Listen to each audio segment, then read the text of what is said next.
with a win under your belt. Absolutely, and they're right behind Arsenal now. They're chasing them. North London derby, they have to play them. You know, there's always a chance. You know, when you've got them two players, I know we keep harping on about them, but it is as simple as that. They've got two world-class players. You know, Kane is fantastic, but Sonny also is a marvellous player. You know, once he gets a chance, when that last goal, for instance, Michael, when he takes control of that, we know it's an inevitable outcome, isn't it? It is. He's got a little bit of time to think about the finish, and I'm really interested to always find out from attacking players, you know, what's going through their mind. Sometimes it's an instinctive finish. A lot of the time it's an instinctive finish. But in that situation, he had a little bit of time. And as you say, as he's running through, you say to him, do you fancy it? And it's just a yes. When he runs through on goal, you just know he's going to make that net bulge in the end. He's a very good finisher. He's just a player that seems to keep going from strength to strength as well. Even when Tottenham have been up against it, he's always the one that delivers. He stands up all the time. You know, every single day in the training field, he's there to be counted. He wants to continue developing himself, he wants to learn new systems from the new manager. You know, if there's all like him, you know, they wouldn't have a problem. They'll forget the Champions League spot, they'll be pushing towards the title. This guy could play for anyone. Anyone in the Premier League, Heung-min Son could play for them. He's that good. Well, the thing is, we're talking about him. Let's have a look at his goal, shall we? The first one. So he scored a brace today, assisted Harry Kane on both occasions. It's just incredible how these two are just combining time and time again. It's becoming the thing of the norm, isn't it? I mean, they've just broken the record of the most combinations of goals in the Premier League, and now they're extending it. This is the 2-0 goal. Takes it onto his left foot. He's equally as comfortable on either foot as well. That's the great thing about it. He's good time with his. You see his first run, it doesn't come off. Then he gets back onside and makes another great run. Stays onside, almost stands the defender up as well. Kills the pace of it for just a split second. So then when he explodes into life again, he can gain that half a yard. And he's not bothered whether he goes left foot, right foot. He's got power in each feet. It's a brilliant finish. It's so difficult. It's difficult to defend because you want to show him outside. You want to show him on his left foot. But once you show him too much, he takes it. You said, OK, then I'll go this way. And his strike, he just puts everything into his strike. The contact he makes is fantastic, whether it's left foot, right foot. He can bend it, he can go with power on either side. Brilliant. Yeah, and it's quite unique, isn't it, to be so comfortable on both sides? It is. I certainly never was. And it's one thing that I always wish that I was more comfortable on my left foot. It doesn't matter to him. Wherever the space is, he's happy to go one way or the other. And when you've got power in your left foot like that, then there's no wonder why he doesn't shy away from using it. One thing you have to remember, you're not born like that. You know, all these kids out there watching, you don't born with a left foot and a right foot. You work.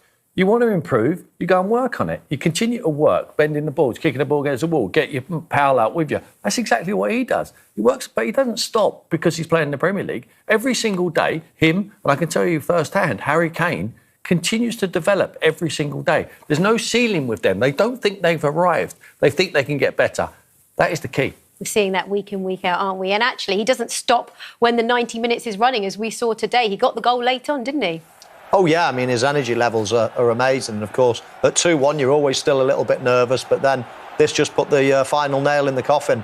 Again, as I mentioned before, he's got about 15, 20 yards to run while he's knowing, right, this is a one-on-one, this is a chance. So at this point now, he's thinking about the finish.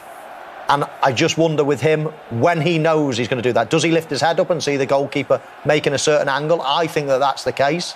You know, a lot of the time you're trying to make an angle with the goalkeeper and you sort of look up at the last minute and then you decide where it's going to go.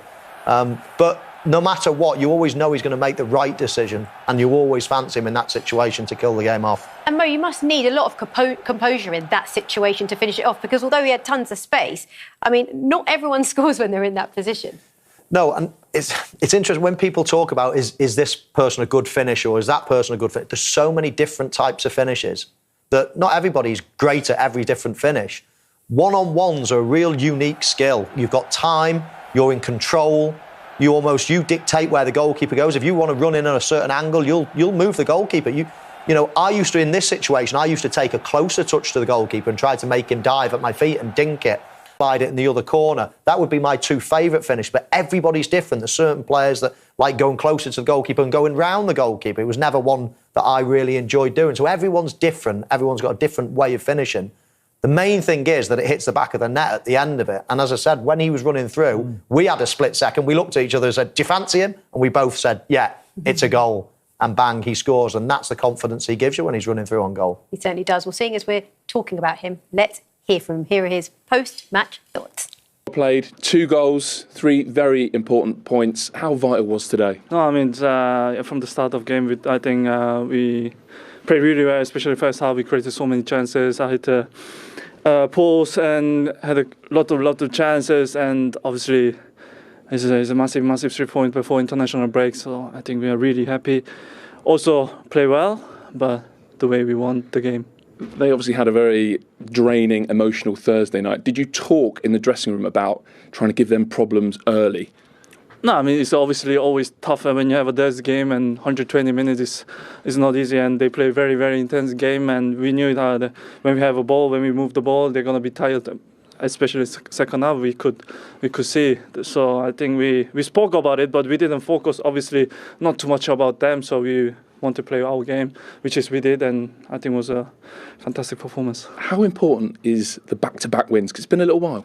I mean, we haven't wanted to speak about this situation. I mean, bounce back is always so important because for your confidence as well and your rhythm as well. So I mean, we wait for this long and against Brighton we won the game. And I mean, I say before international break, it's always good to win the game and going away with the free mind. So I think it's really, really important that when we come back from the international break, we can be again ready to go again. I'm not sure there's too much more you can say about the understanding, the partnership with Harry Kane.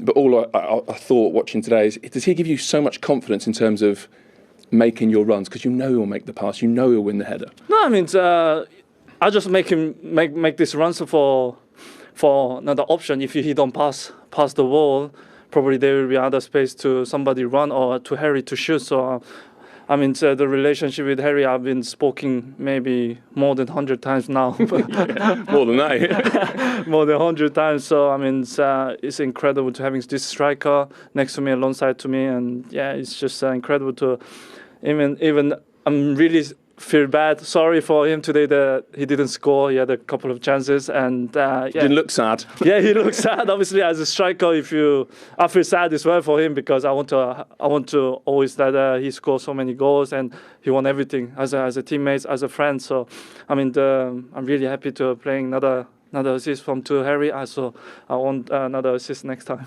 That partnership we continue to talk about, don't we? And we saw the list that they're in. Of course, they've topped the list in Premier League history for most goal combinations. But it's quite scary to think how good they can be because they're still going strong.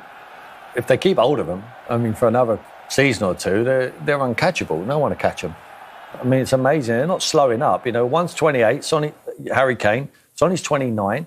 Still got a lot of years left in them. Very fit. Don't miss too many games. No, they will break all sorts of records and no one will ever catch them. I mean, it's amazing. You know, we're talking about a team. We're not talking about a team wins. You know, this team doesn't win. You know, this team, it scores a lot of goals. You know why it scores a lot of goals? Because of them two. Because of those two. Because of those two. Simple as that. I mean, incredible record to have. It is, isn't it? Because you just look at the names on the list and you think, wow, you're at the top of it. In a Spurs side, as Tim has highlighted, they haven't been winning that much, but yet they've still managed to find this incredible partnership and they continue to deliver. Yeah, great players have this instinct with each other, I think. They have a wavelength that just gets it. They understand where they're going, without even looking a lot of the time. They know where each other's going to be, and they've got that between them. They look for each other constantly. They look as if they get on. I think that helps as well. Both of them are brilliant finishers. Both of them are brilliant assisters. I mean, I'm looking around the Tottenham team and thinking, where would you get other assists from on a regular basis? They are standouts together. I mean, they're head and shoulders above anything else, really, in the team, in the league, as a partnership. They're phenomenal. Well, from